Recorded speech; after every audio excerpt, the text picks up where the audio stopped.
What's up, guys? Welcome back to the Trout Wrangler Podcast. I am your host, Ryan Garrity. We have a very special episode today. We have two interviews, and they're two very good interviews, a lot of information covered in them. The first one is super, super cool. I kind of took a shot in the dark, sent this fella an email, and was very surprised when he responded and was like, dude, let's do it. I did not originally have this interview planned for today. It was going to be a one interview episode, but I got the opportunity to interview this fellow, and I was like, I'm dropping this one after it happens, and it's just a really, really cool guest. That guest is New York Times bestselling author Monte Burke. He wrote Lords of the Fly and many other fly fishing related books that we'll get into in this podcast. And just a super, super cool opportunity. So the one thing with this episode, so Monty is up in Canada at his fly fishing cabin. So he might not have the greatest service. And if he doesn't, we will have to do this over FaceTime audio. So there could be visual with this one. There might not. If it isn't, it'll still be really cool. But for half of the episode, you're just going to have blank screens. I'll have like pictures and shit up there, but that's the only caveat there. He is deep in the Canadian woods, as he said. So we'll see. Just really excited to have the opportunity to interview a guy like that. Our second one, his name is Zane. You may or may not have seen Zane on the news recently. He got bit by a rattlesnake. Fly fishing in Avery County, North Carolina. So I saw it on the news one morning sitting there at work drinking coffee. I was like, that's kind of crazy. You got bit by a rattlesnake in North Carolina. Wasn't thinking anything of it. Scrolling on TikTok. And I saw a video. I was like, they're here for me. And it went through his entire thing, really. Didn't realize he was fly fishing. And as soon as I saw the video, I was like, do you want to come on a podcast and kind of talk about your experience there? He's like, yeah, man, let's do it. So we did it, and that's our second interview. So first one, we got Monte Burke and then Zane Shaw. And another thing, happy 4th of July. We are dropping this early. It's 7:30, 8 o'clock-ish on Thursday night. So just made that decision right now, honestly. So timing could be a little weird, but it will be posted at some point tonight, and everybody on my social media will know. I'll post when I go and post it too. Yo, Meth, you ready for this, man? 2 interviews coming up next. We got Ricky back here. Let's talk about, but 2 interviews coming up next.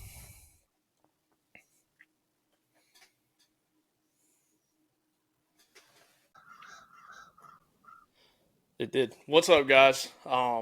We have our first interview of the episode. We have this awesome opportunity. Kind of came together, and I'm very grateful to have him here. And if you have read the book Lords of the Fly, you might know who this guy is. So I'll let you introduce yourself a little bit. My name is Monte Burke, and if you haven't read Lords of the Fly, please do. Yeah. My name's Monte Burke. I'm a writer, and I've written a couple fishing books, a couple college football books. Love doing both. Heck yeah. That college football, I did not mean to wear a Georgia shirt. This is, but Kirby was one of Nick's boys. Yeah, he Nick was. made Kirby, so that's okay. Dude, I love listening to Saban on College Game Day, man. He just brings such a different outlook to it. Great. I feel like he'd be good at anything he did. He just puts a lot of work in. He does. He's so good at it. And it's kind of like we saw this year, man. Like it's a little bit different over there at Alabama without Nick Saban on the sidelines, man. Like Are big, you a big. Georgia fan? Are What'd you say? you a Georgia My little fan? sister went there, so I've been to my fair share of Georgia games over the past few years, and Don't sleep on Kalen DeBoer. His recruiting classes have been pretty pretty good. I good. mean, Ryan Williams is an absolute animal. Yeah, Animal. He absolutely yeah, torched the secondary of Georgia last year. I remember it well. Yeah, that catch he made, I was like, oh my gosh, it's like unbelievable. But I can talk college football all day if you let me. So before we dive into the books, how did fly fishing first start to like show up in your life, or was that something that you kind of like grew up doing? Yeah, I mean, my grandfather on my mother's side was a big fly fisherman. He just loved it. Did all kinds.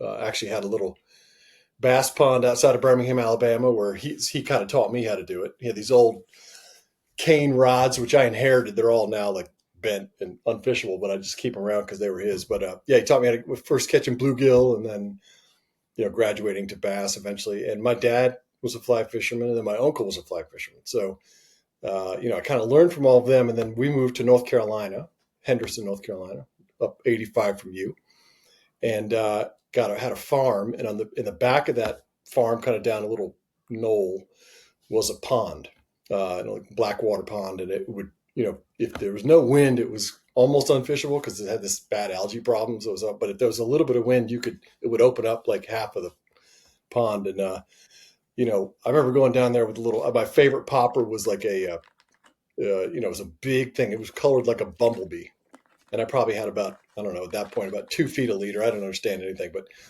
you go down there and slap it down and pop it back, and boom. Oh So yeah. I would do that. If I wasn't playing sports or I wasn't, I was down that pond like trying to figure it all out, and then like a lot of people, kind of like discovered trout fishing and got like totally obsessed with that for many years, and still am. I love trout fishing, but kind of started doing, I found the salt, which is just amazing, like mind blowing thing, Oh whether yeah. it's stripers or false albacore or bonefish or tarpon, that's a whole new world. Sorry. Oh, you're good. Come here. Come here. That's Otis. He's a great fishing dog. Otis is not a great podcast dog. So anyway, so It's yeah, okay. Otis, stop it. So just kind of just always just loved it. So I probably started when I was Otis, stop. When I was about 8, maybe learned when I was like 6 or whatever. But like, I think I really got into it like right before college and in college, and have just never really stopped. I mean, I always feel like the fly rod is like a dowsing stick. Like it always finds me. If I have one around, it'll find the water, and then it's been a great passport. I've Oh gone yeah. to places that I've never would have gone without fly fishing, and I actually think it's a really cool way to travel too. Like when you go to these different countries, like when you go to Argentina or Chile, like that, you have to land in Santiago and Buenos Aires, but you don't spend a whole lot of time in the urban hearts like everybody else does, right? Right. You go to like Patagonia, or you go to the Lake District. You go to these like you see the beauty of these places. Not to say there's not beauty in Buenos Aires and Santiago, but there's a different kind of natural beauty. So Right. I've just loved it. So we did that. We went to Aruba last time. My whole family went, and it was kind of like the same thing. But it's like Aruba. I've told multiple people it's tough fishing down there. If you're bone fishing, tarpon, everything, it's Yeah, just so windy. And yeah, it's like if you're walking the beach DIYing it, you're sitting there and you're like, where do I go? Everybody's talking about going and fly fishing the beach, but you got a million people out there. yeah, yeah, But it's like I'm like, oh man. But I love trout. Everywhere I go, I'll bring a fly rod with me, yeah. and I'm pretty much the same. it annoys like my girlfriend or my parents and stuff like that because trying to get a fly rod on an airplane sometimes. If like you got it sticking out of your backpack, it's just a magnet for anything and everything. Yeah, yeah, yeah. Slapping it, everything. But let's talk about Lords of the Fly. So, how did you first hear about that Homosassa scene and the whole crew that ran there? I did. I mean, it kind of has a couple different ways into it, but I guess one of the most influential is I did a story for a magazine called Garden and Gun Okay. on a guide named Steve Huff. And the title of that story, which the magazine slapped on it, but I wholly in agreement with, was The Best Fishing Guide Alive. So Steve is this legendary shallow water flats fisherman for bonefish, permit, tarpon, snook. And so Garden and Gun sent me down there. This is like 2010, I believe. I went down there to Everglades City where he lived, and I fished with him. I wrote up the story, and then he had at that point he had like 12 clients, and that was it. He wasn't adding anybody or anything like that. And his clients are really loyal to him. Like they would book him for one guy booked him for 55 days straight. Another guy gave him a condominium for a tip one time.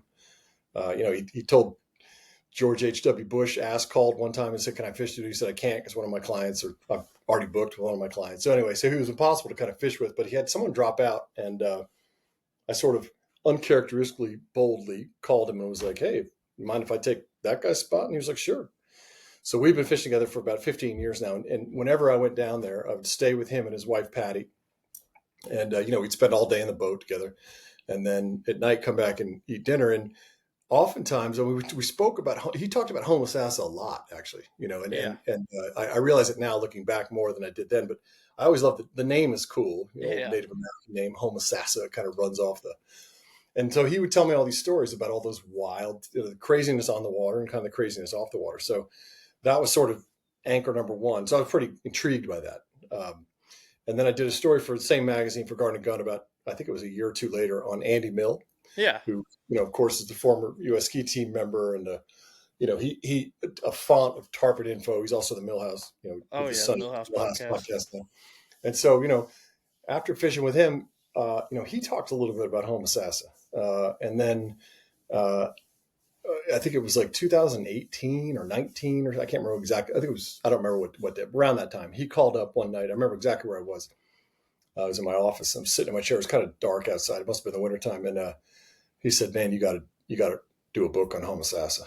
And I still at that point was kind of like, it's intriguing, but there's like a whole book there. And he gave me the name and number of this guy named Tom Evans, who turned out to be probably the main character in the book. Yeah. He's kind of the through line throughout the book. And anyway, he gave me his name and number, and I called this number, and Tom, this gruff ass voice, answered or whatever. And Tom said, "Yeah, I'm up in Vermont. Come on up." So he's like, Vermont from where I live in Brooklyn is not terrible. It's like, 3.5 to 4 hours or whatever. So I drove up and went to his house, and he's got this incredible house up there that's got like 18th century American furniture on one floor and 19th century American furniture on another floor. And then it has his little TV room, which has this tattered red lazy boy, basically, that he calls the red sled. And he sat in that red sled for 2 days. And I just had my tape recorder out and pen and paper. And he told me stories about Homosassa. And it was leaving, after 2 days with him, it was leaving. I left in a snowstorm. I always remember that too. Thinking I was driving back, and I was like, "Holy crap! Like this is definitely a book." Just the names he mentioned. I think you could argue that Homosassa, that period in Homosassa when those guys were all there trying to break the world record for tarpon on the fly rod, the late 70s, early 80s, was possibly the apex moment of the sport of fly fishing. Oh yeah. I know it's a really hard thing to say because there's all kinds of different, they're carp fishermen and they're trout fishermen and all that stuff. But the argument would be that you had at the time, like pretty much the world's greatest fly anglers. Oh yeah. All in the same spot. You had, Flip Pallett, Tom Evans, Billy Pate, Pfluger, Ted Williams, the baseball player who was one of the great casters of all time. Big Red Sox fan, right? Exactly. I've tried to collect all the old Sears, like Ted Williams stuff. I know. I so love cool. it. So you had all those guys. I'm missing a bunch. I mean, Chico was there for a little bit, and Stu Apt was there, of course. They were there, and then you had all the great guides of that era as well.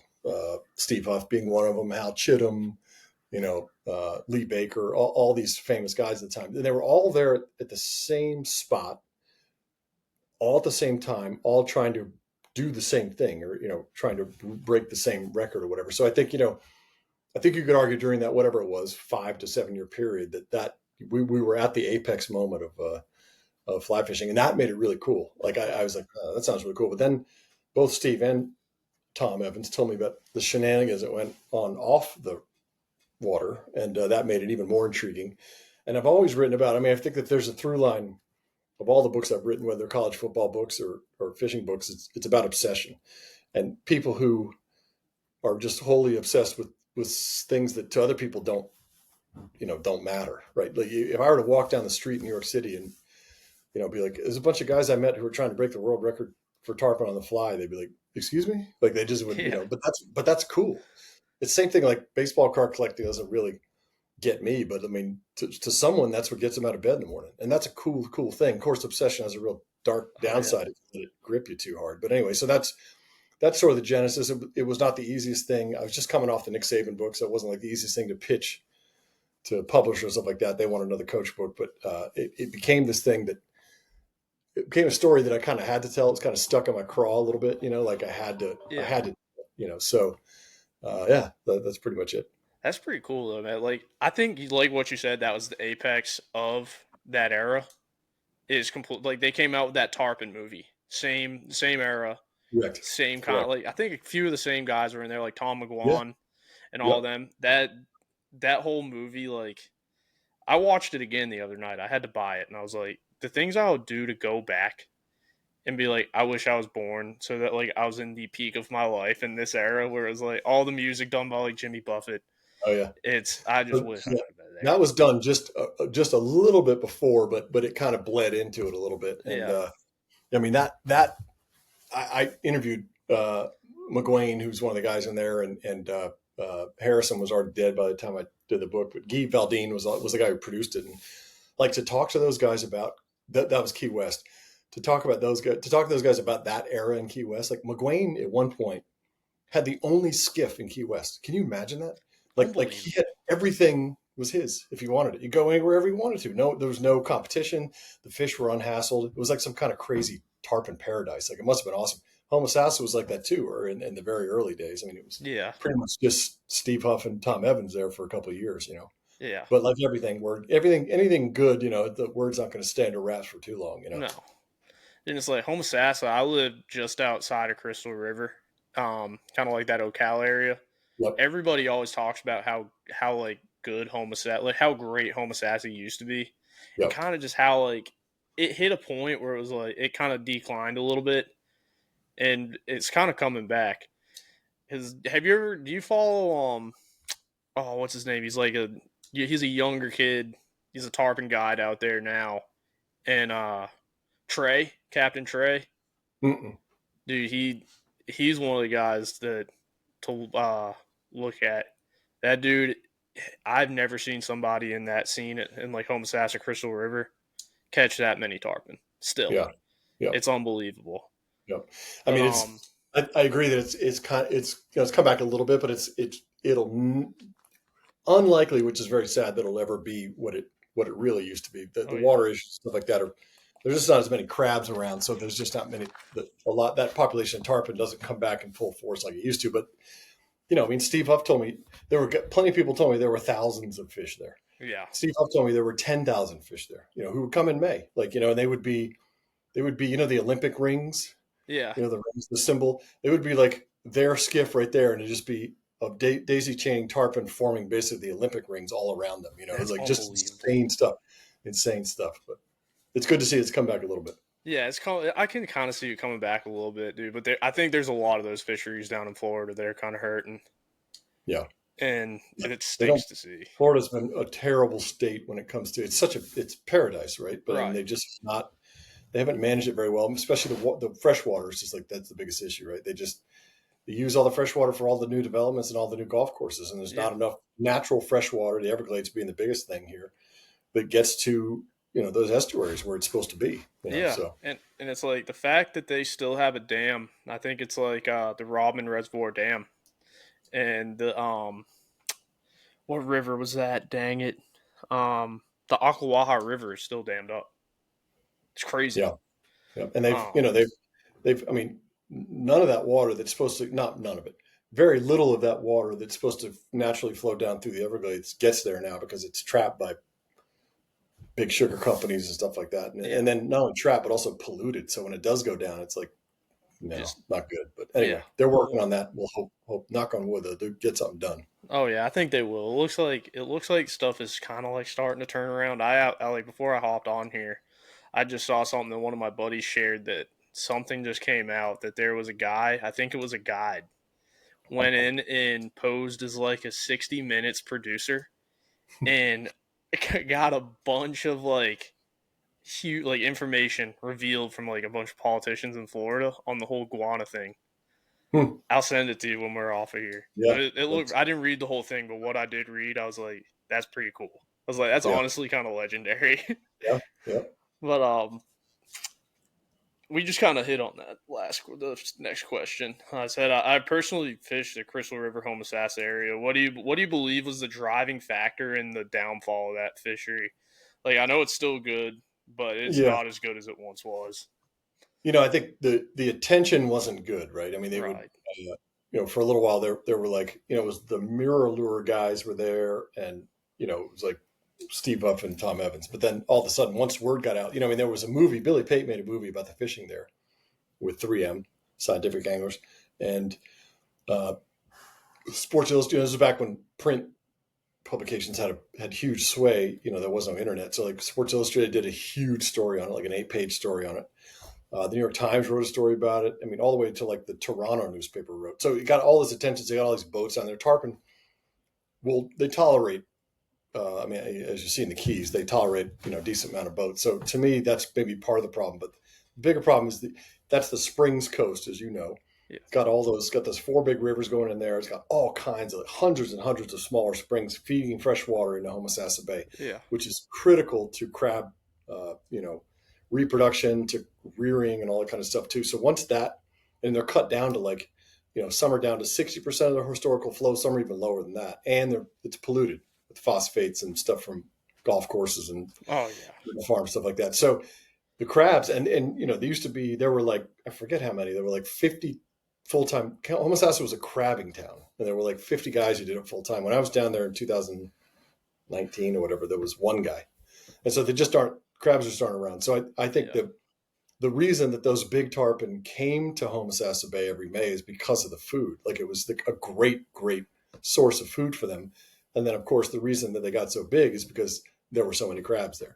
So it had this kind of reinforcing, circle to it. And then once those crabs, tarpon have been around for 50 million years. They grow to like, they age, could reach like age 70 and stuff like that. So they're very adaptable species. They've had to deal with not just humans, but ice ages and heat waves, all sort of stuff too. So I think they just adapt. And when they came into Homosassa one year and there weren't as many crabs, they said, let's go find another place. So they go somewhere else. I hope they didn't die off. I doubt it.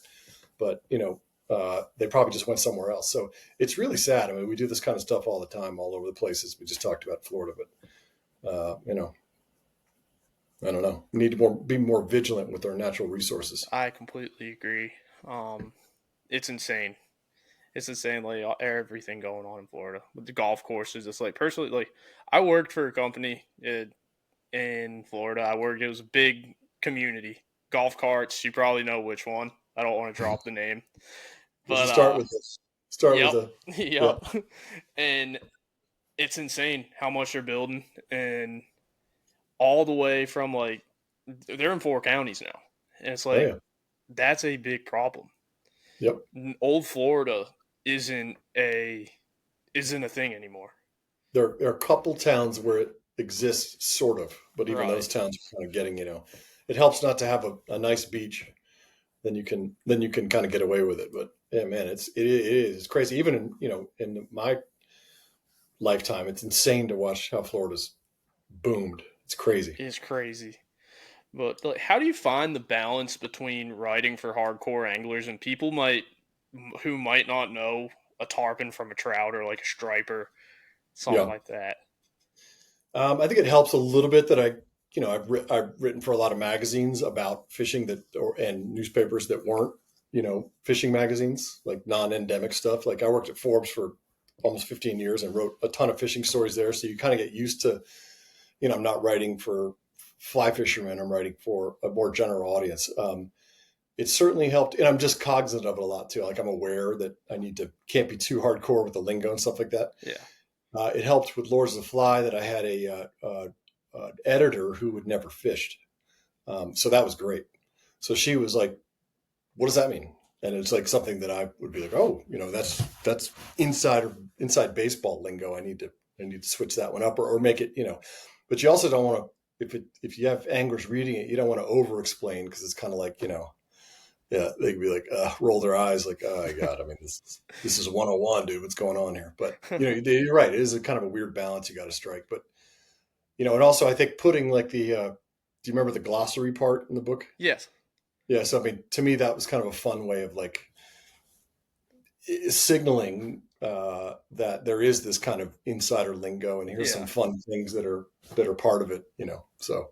Oh yeah, I think that glossary was so cool because it's like I'll be sitting there reading it next to my girlfriend who doesn't know a fly rod from a baseball bat, and she does now. But like that glossary is like I could go through and kind of like explain some of the words that I Yeah, throw it's around really in a fun. normal It was, conversation. it was fun to put it in the middle of the book too. Like, traditionally they're found in the front or the back of the book, right? And I Yeah, was like, you know what?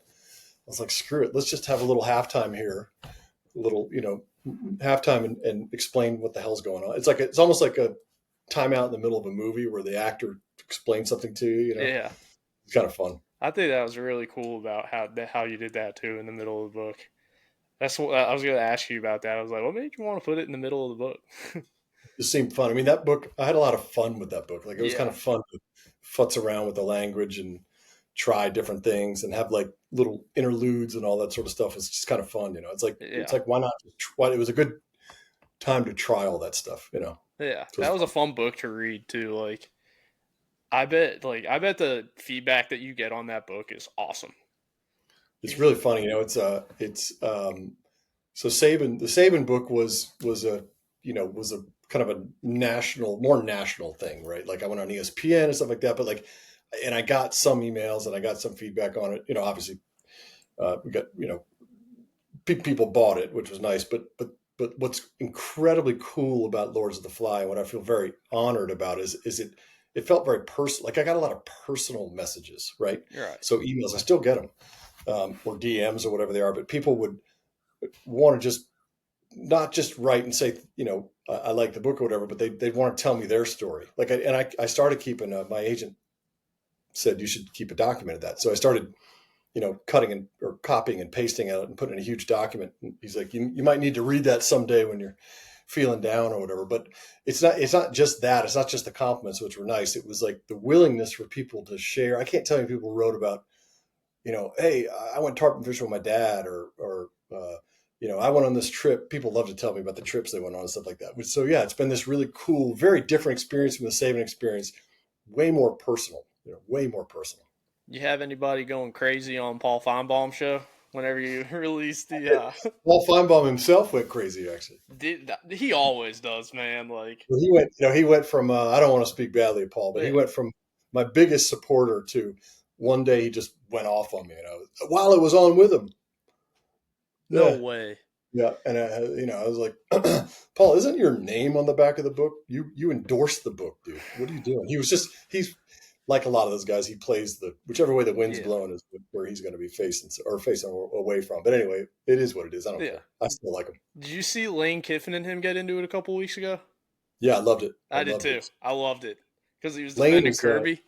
Lane is amazing. I just did a story for Garnet Gun about Lane's dog. He has a Juice. wild rose lab, Juice. Yeah, who's somehow related to my dog actually. Oh my gosh. I have a yellow lab right here. Yeah, you just heard from. But yeah, so I went down and did a story on Juice, and of course I spent a lot of time with the trainer and all sorts of stuff too. But then I got great time with Lane, and he is just a piece of work, man. Oh yeah. He's just a piece of work. It's cool to see what he's doing over there at Ole Miss too, where it's like, I think it's really cool. And actually, I've spent a lot of time thinking about Lane. I'm doing a book on USC when Pete Carroll was the coach there right yeah, now. I was just reading before I got on with you, but or rereading it, doing my edits. But Lane is a big part of that book, actually. Coach That O was too. where he got his start. Oh yeah. Yeah, and then Didn't of course he Coach O coach at USC Southern Cal too? Coach out, dude. It was an incredible staff. You had Coach O, Lane Kiffin, Sark, Yeah. Norm Chow was there for a little while, who became a great offensive guru. But I mean, those three in particular, I guess, were the most famous guys to come out of there. But and then of course they all three followed after Carroll left. They all three tried to follow in his footsteps there, and none of them succeeded there. But Yeah. but it's fascinating. Lane is a totally fascinating character to me. In fact, I think he'd make for a great book. Yeah, dude, I bet that's gonna be a fantastic book.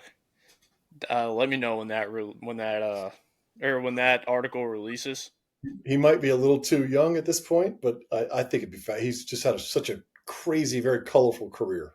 Yeah, then the places he's been, he's just a character, man, and that's like guy like that, where it's like he's not just like get on the field, coach, and like get off the field and then go home and like go to bed.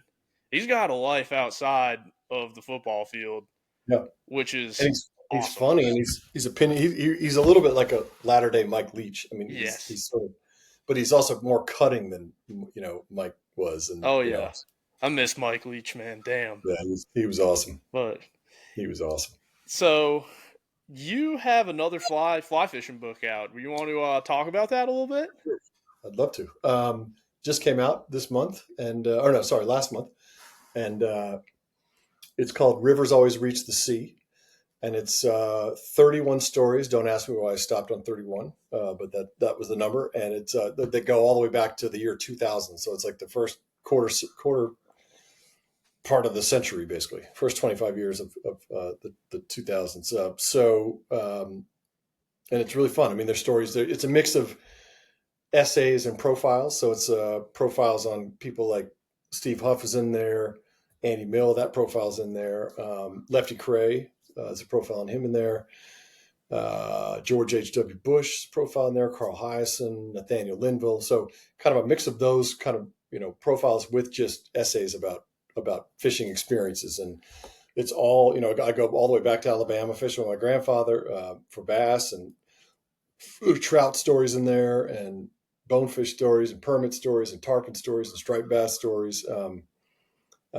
And all over the place. Like, it's one story in there from when Forbes sent me to Russia one time to do a profile of this eccentric British multimillionaire guy.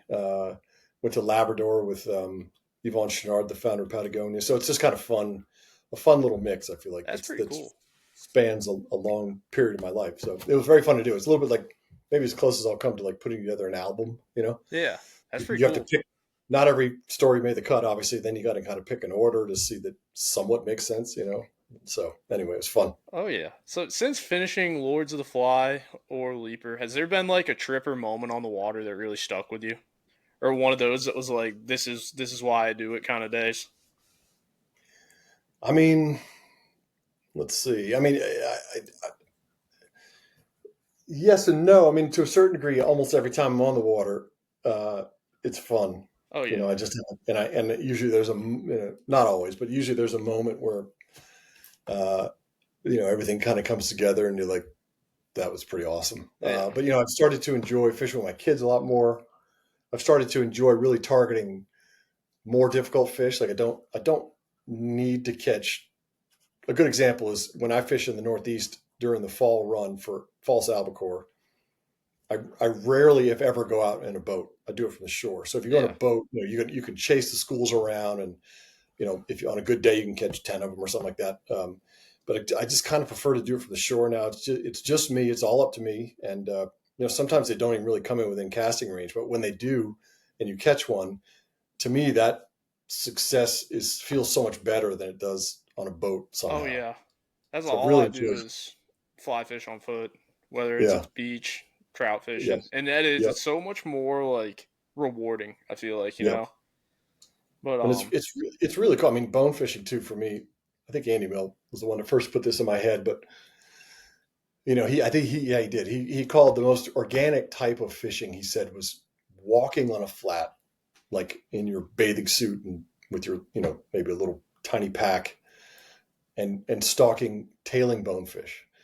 Being on foot and stalking tailing bonefish. And I think I might have to agree with him. Like that is just such a cool thing to do. It's just so cool.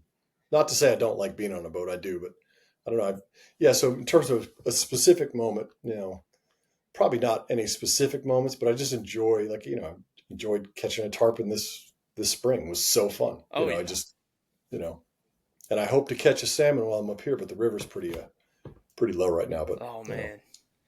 But we end every podcast with 5 songs. We have a big running playlist with all my guests, and it's your 5 go-to songs, and I put them on this playlist.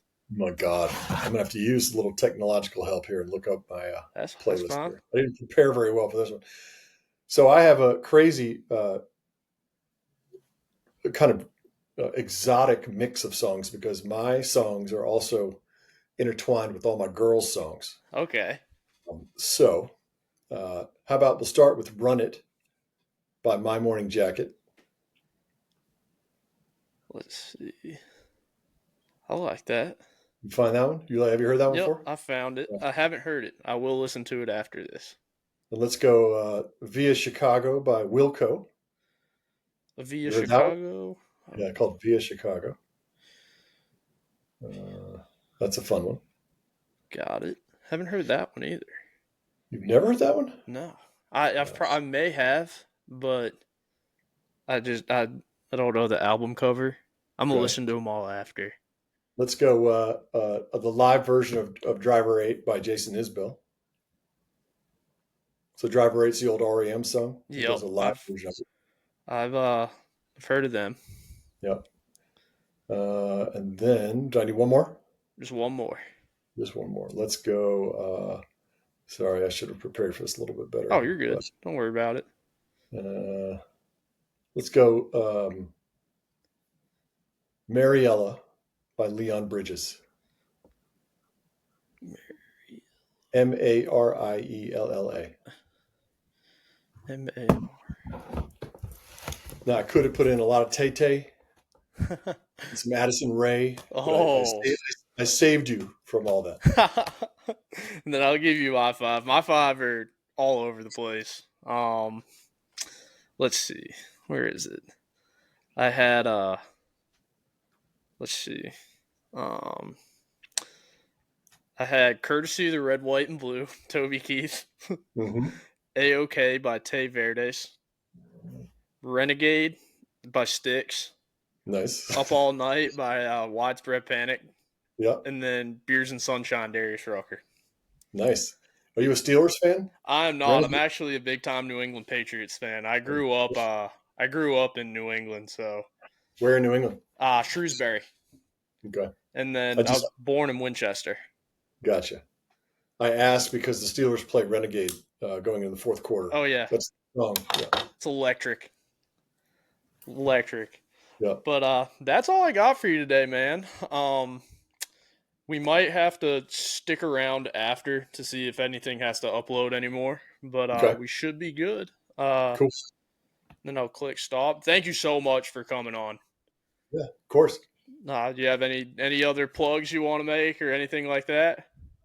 No, I mean, I'm working on that. Like I said, I'm doing my final read on that USC Pete Carroll era of USC book, which I'm having a blast doing. I'm usually an SEC guy and Southern football. It was really fun to look at this era when they really kind of captured the attention of Los Angeles and all the movie stars there and the nation. Like, it was just so fun. And then of course it came all crashing down, which is also kind of fun to write about. But it was crazy to see the dudes they had on the sidelines at those games. Snoop Dogg, like Will Ferrell. It was unreal.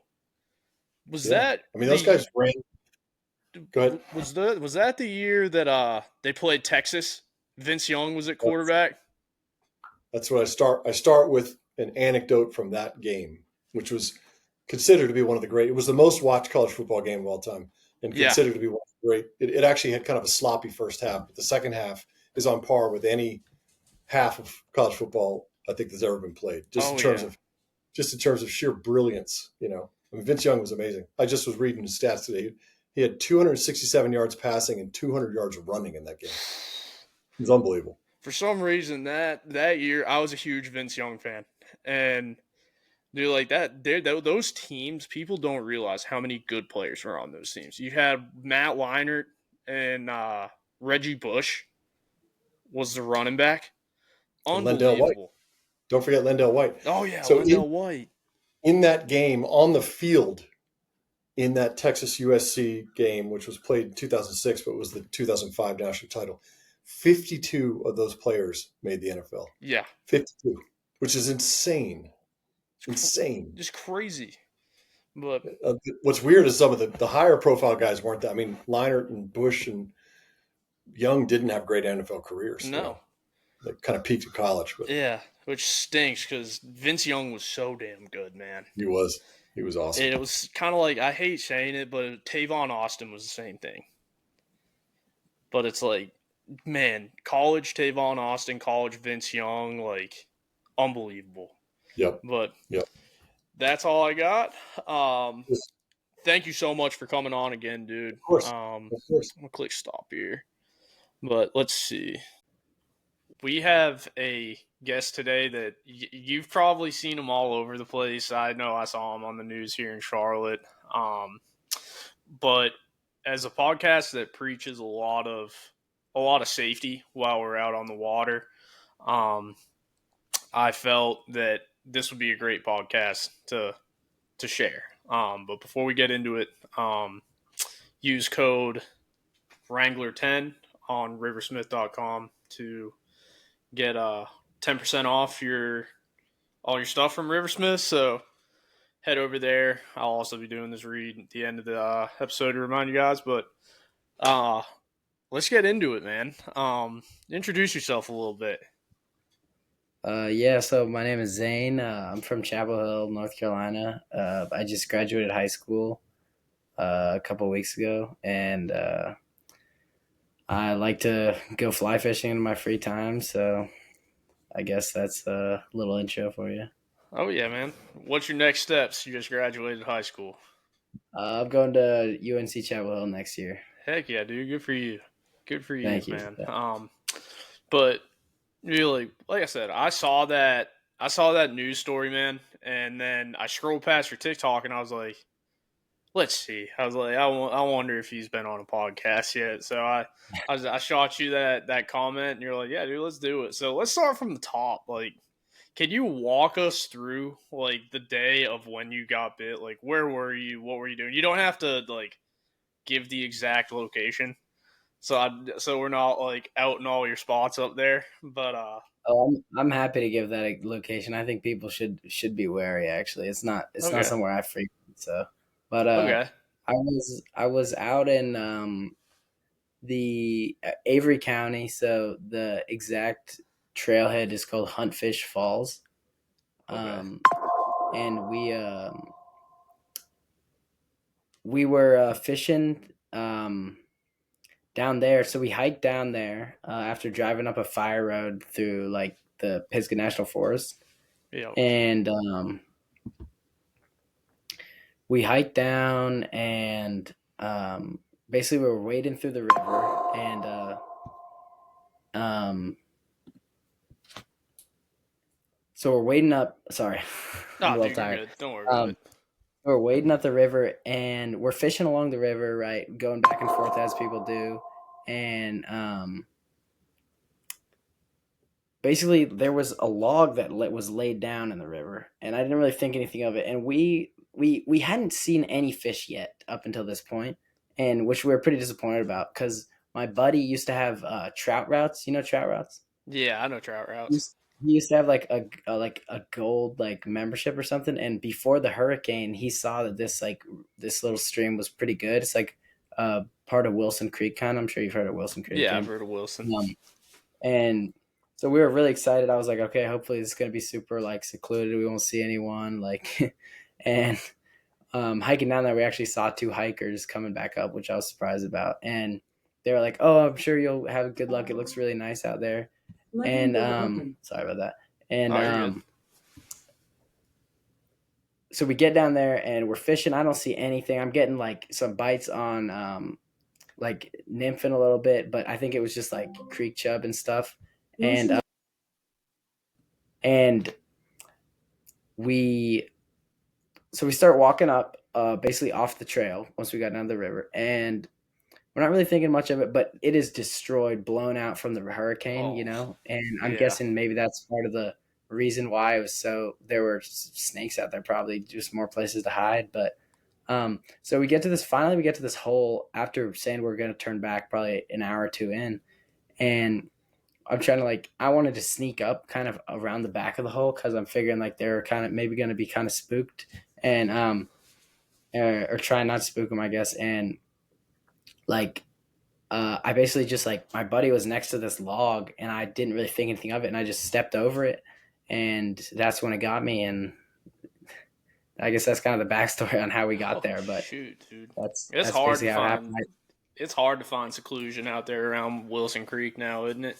Yeah, Dude, it's yeah. I mean, it bad. was a Monday. It was a Monday, so maybe that's why it wasn't very busy. But Yeah. it was Yeah, it was dude. I tricky. remember the last time I went out to Wilson, it was ridiculous, dude. So crazy. Oh yeah, Like a really. 1,000 people out there, and I was just like, I'm just gonna put it up, go home. It's like I only live like hour 20, hour 30 from Wilson, so it's like it's not that bad of a ride, but it's crazy. I don't Yeah. think I've ever heard people seeing rattlesnakes up there before. Have you seen them up there before? Oh no, so I've never seen a rattlesnake in North Carolina in my life in the I haven't wild, at either. least. I've always heard that we did have some in the mountains and by the beach, but where I live, we don't have any, so I've never really thought of it. It's just copperheads and water and cottonmouths and stuff. But so I've seen those a ton, but I mean, I never thought I would ever see a rattlesnake in North Carolina. And I remember that moment I looked back under that log. I was like, "Are you kidding me?" Like I saw the rattler, and I was just like, "Oh my god, I can't believe this!" Like such a rare snake. I Oh feel my like. gosh. Yeah, dude. It was like, what was the Yeah. first thought that went through your head, like after it happened? Yes. So right after I stepped over the log, I didn't think anything of it. I never thought like I would never think a snake would be like before up until then. I mean, it makes perfect sense that this is where a snake would be, right? But I just didn't think anything of it. And I want to preface all of this like I consider myself to be pretty cautious with snakes, like walking around like that whole day. I was keeping an eye where I stepped. We had to go over a lot of logs, and I was trying to watch out. And my buddy said he saw like a black snake before that, actually. So Yeah. that wasn't even the first snake we saw. But so the second I stepped over the log, I felt like this. There was no noise. It was just like this super light prick on my lower leg, like above my ankle. And I was like, oh, I remember thinking like, oh, what was that? And I looked back to see like, I expected to see like some thorns or something. Like that's what it felt like, a tiny Yeah. little, just super fast.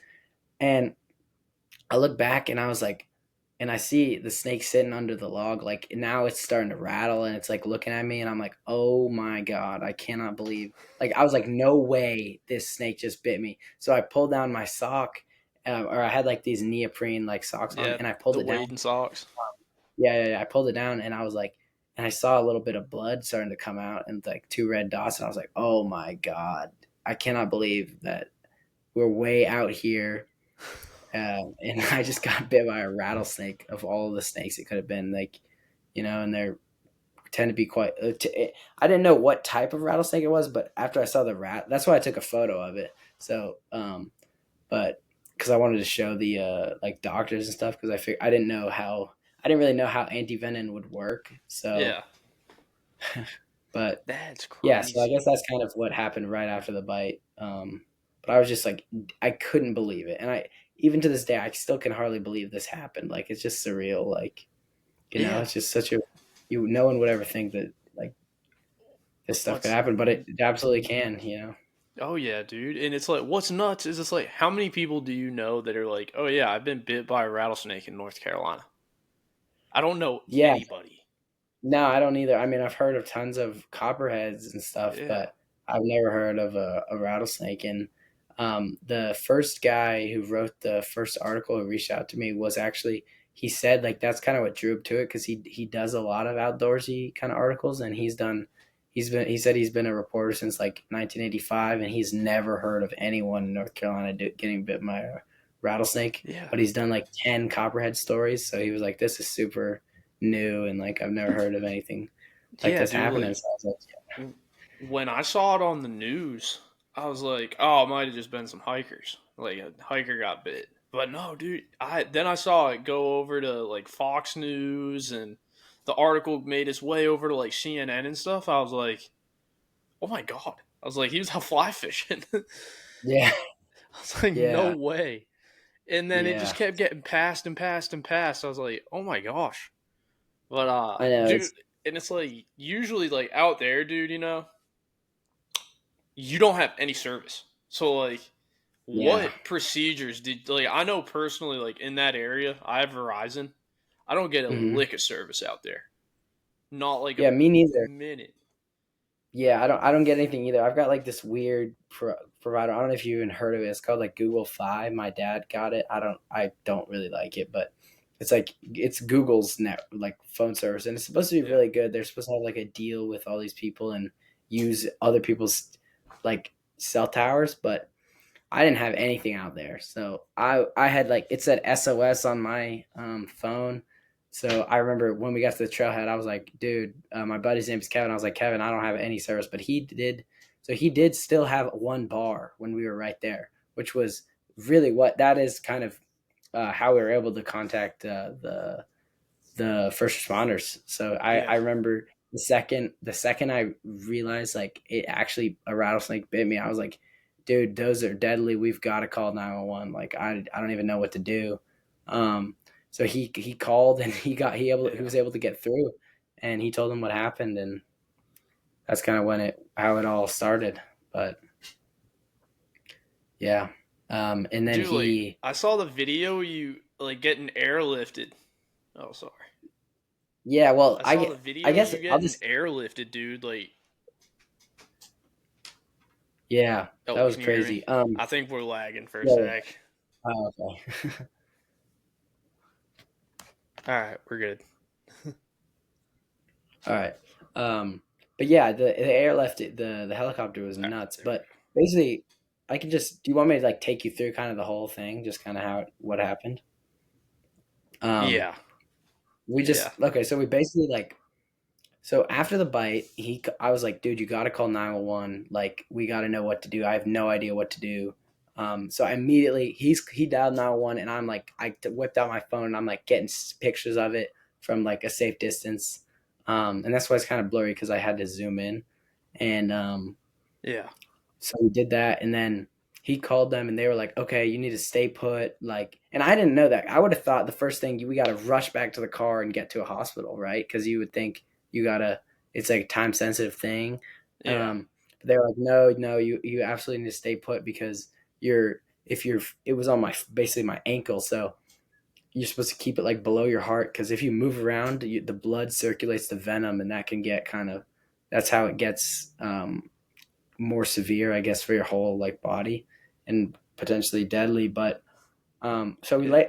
the paramedic told me to sit down, and she told my buddy to wrap like his t-shirt around my leg. So he loosely did that, and I sat kind of like maybe like 20 feet from the snake because I was just trying to find a place to sit like down immediately because I'm starting to freak out. I'm starting to get kind of lightheaded, and I was like, oh, I gotta sit down somewhere. And then I'm starting to think where I sit. I hope there's not another rattlesnake. I don't know how many there are out here. Like I cannot get a bit again, you know.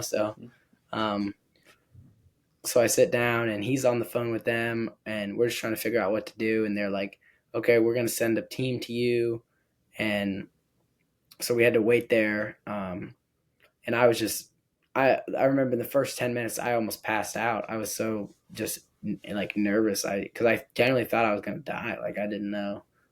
It's just surreal. So we my buddy kind of the paramedic was or, I'm sorry the 911 operator was on the phone with him, and they were just trying to calm me down, like keep me breathing and stuff. But um, so I started to feel better after the doing some like deep breathing and just sitting there talking to my buddy, taking, just sitting there like trying not to pass out for 2 hours before they Yeah. ended up hiking down to us. And she eventually told us that they thought they might need to use Holy a crap. helicopter to get me out of there. So yeah. Holy crap. Where'd the helicopter come from? It looked like it was a Charlotte helicopter Yeah. So it was, from the video. I believe the helicopter was from Salisbury, North Carolina. So that's right outside of Charlotte, I believe. And the guys, the Yeah. firefighters in the helicopter were from Charlotte Fire Department. So They. Okay. Hey, sorry about that. What's up?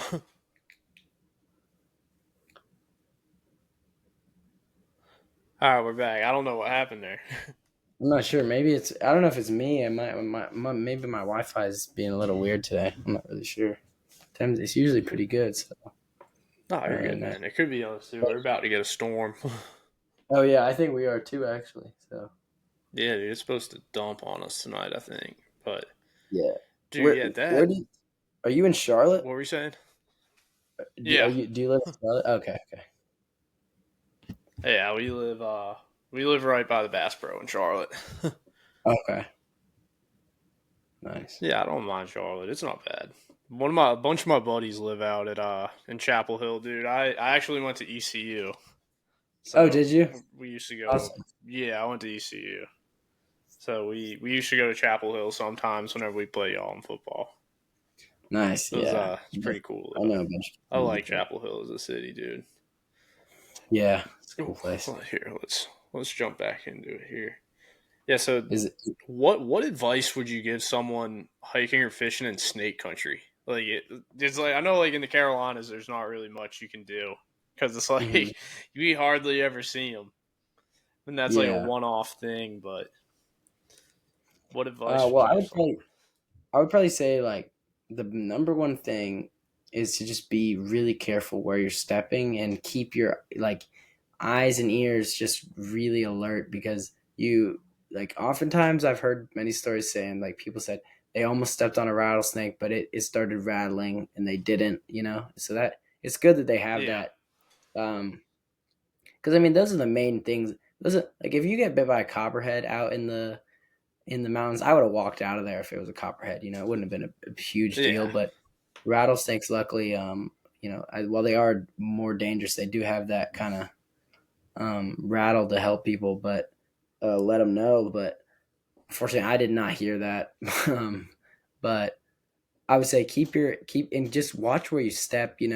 One of the big things I did not know is that you should never step over a log without knowing what's on the underneath. And it's yeah, logical. I mean, I should have known that.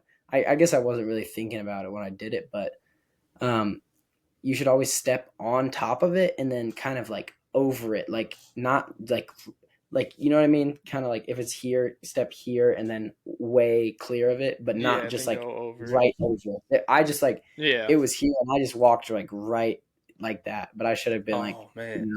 so um that those are big things. And you know if you're going out somewhere where you're not going to have cell service or don't, making sure people know where you are. I'd say, let someone know where you're going, what trailhead, what river, the general area and coordinates, because if you don't come back for a while, people are gonna it's good that Start people freaking. someone's gonna come look for you. Otherwise, Oh if yeah. you don't tell them, who knows how long you could be there.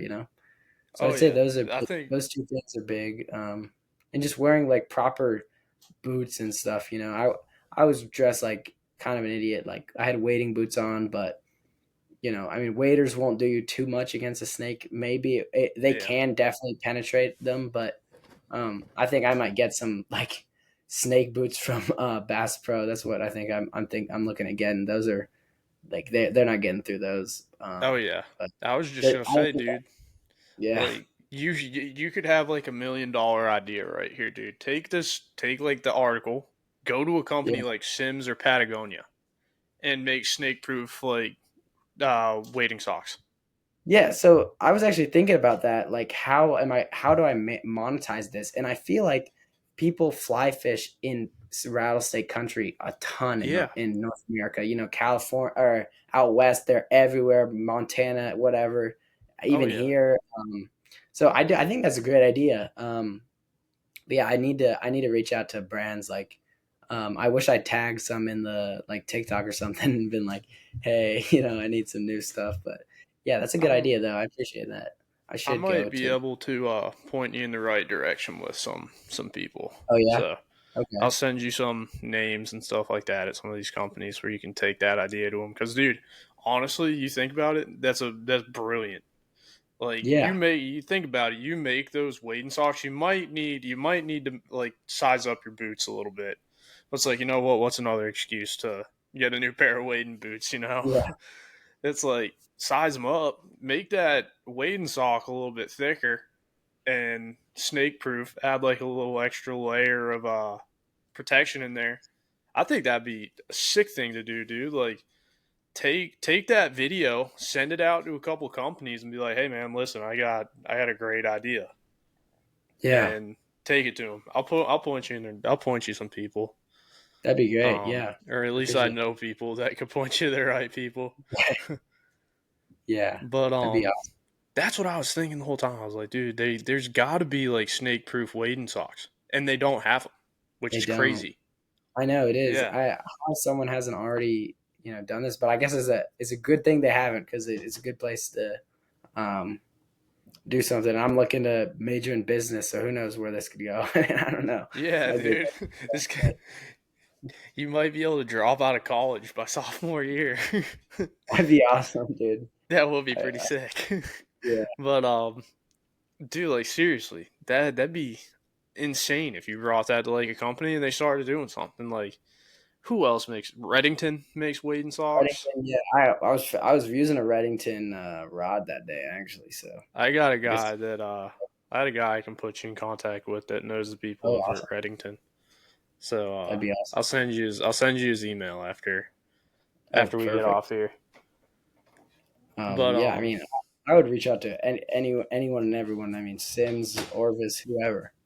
yeah, I know some Mm. people at Orvis too that I could get you in Oh, do you? contact with. That'd be Yeah, I know awesome. the guy who runs the store up here. His name's Manning, but Okay, he'll be able to put you in contact with the right people too, which is awesome. ultimately I'll send you some names and stuff like that and people to bounce the idea off of. Because dude, that could be like a multi-million-dollar idea right there. For sure. Um, Definitely. like honestly, that's something that you would think a company had been like, oh yeah, especially like a company out west, like Arizona or something like that. Sure. You'd be like, oh yeah, snake-proof wading socks. No, they don't have them. So I think that might be your thing right there, man. Yeah, definitely. But I think it's a good if, idea. if someone finds themselves in like similar situation, what would be the one thing they would need to know or do first, or if they don't have service, let's say? You know, if someone didn't have service, it'd be tough. I mean, I guess you could. I read an article about a guy who got bit around where I did, kind of, with his dog, and he didn't have service, and I guess he just tried to run back to his car, and he ended up like passing out on the trail, and he told his wife where he was going, and she came looking for him, and they did find him, and he survived, but it took him like a year to like recover or something crazy. But Holy crap! I'd say that I would just say, honestly, if you get bit and you don't have service, it's tough. I think prevention is the best thing, but I would say, I guess, if you really like, if no one's getting to you, you've got to try to move. I mean, I think Yeah, that's your only chance. So I would say try to take it easy back to your car, or however you got there, and just try to walk to somewhere that has service. Move your yeah, phone around.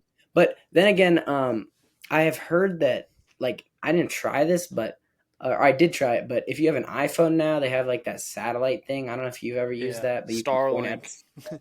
Yeah, yeah, yeah. That works. That actually, I was able to send my mom a text when I was waiting for paramedics. So that actually does work. And also, Huh. like, apparently 911 is on a different frequency than like normal phone calls. So I'm not sure if it works. It may work in some areas where it doesn't say you have service. So I would say Huh. definitely try to Yeah, call. If you have a newer iPhone, try the satellite feature. You can always get I mean, it's a bit overkill, but like they make, like, the sat phones and stuff. That's probably a bit overkill, but I mean, I don't know. I mean, after going through that, it might be worth it, but yeah. maybe we can get a little sponsorship with somebody to use That'd one. be pretty But sick. Dude, like, yeah, seriously, you could use this to your advantage so much, yeah, like, in so many true. ways. Like, Yeah, I was thinking like, I really like like Costa, like yeah, the glasses.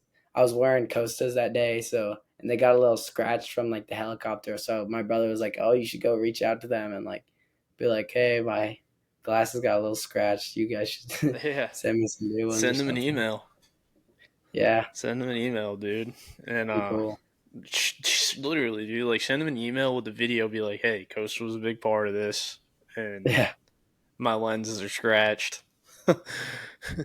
You guys are at fault for it, but I might need a new pair of lenses. yeah. But so we end our podcast with 5 songs. I have a playlist, and everybody that I have on the show does picks 5 songs that they listen to while they fish, and we put it all on the playlist. So, what would your 5 songs be? Well, while I'm fishing, lit music to listen to. Yeah, what are your 5 go-to songs? Ooh, that's tough. I may have to look at my phone for that just to look it That's up. good, dude. Don't worry.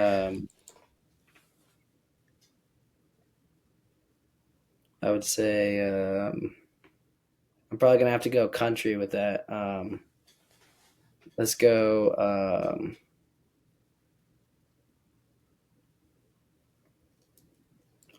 You know,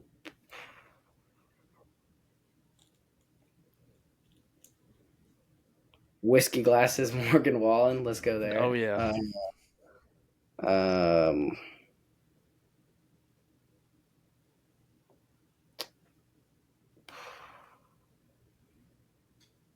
That's a OG Morgan Wallen song right yeah, there. just a little older. Space and Time, Tyler Childers.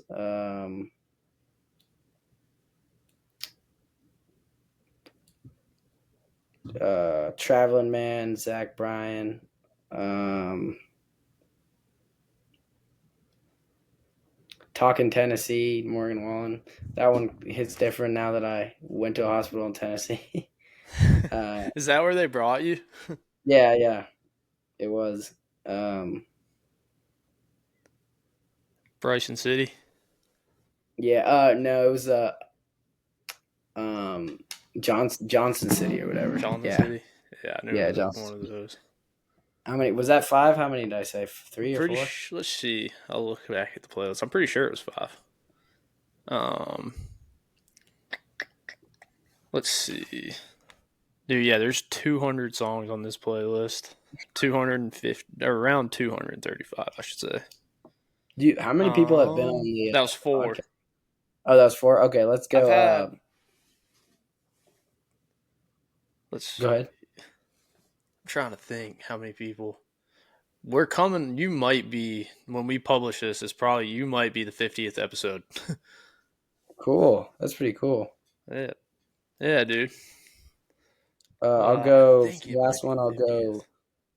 I'll go "Fly Over States" by Jason Aldean. Classic, dude. There you go. That song came out when I was in middle school. It's a good one. Tells you how old I am.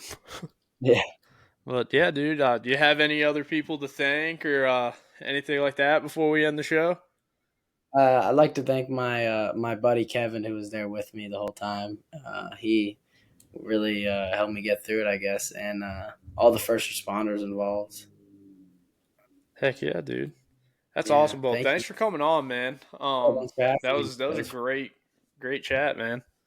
I've never been on a And I'm podcast. glad you lived through that. Thank you so much. Yeah. No problem, dude. When I click stop here, we might have to let it upload or something. Let's see. Okay. All right. That's cool. Yeah, that was our episode with Monte Burke and Zane. That interview with Monty came together in 3 days. Sent him an email on Monday, and he was like, "Yeah, man, I'd love to do it. I got time tomorrow, and I got time on the 3rd." Texted him. I was like, I can do tomorrow at 3:30. He's like, I actually have Rosenbauer's podcast at 3:30 tomorrow. He's like, how's the third work for you? I was like, that works, man. Let's do it. So that came together, and I'm very happy it did, because that was an amazing an amazing episode, an amazing interview. Just super nice, genuine guy, and I very much so thank him for coming on. Also, that interview with Zane, really cool. Just kind of gives you a peace of mind. Like, you always want to have your head on a swivel when you are out there fly fishing, and always be mindful of what might be under those logs, those rocks that you're flipping over. Always be mindful, because you never know. There could be a rattlesnake under one of them, and you could be getting airlifted out of a state park if you're not mindful of that. So, hope you guys enjoyed this podcast. I wish everybody a happy and safe July 4th. And I hope everybody has a great rest of their weekend. Be safe, be responsible, and always go wrangle up some fish. Until next Tuesday. Thank you.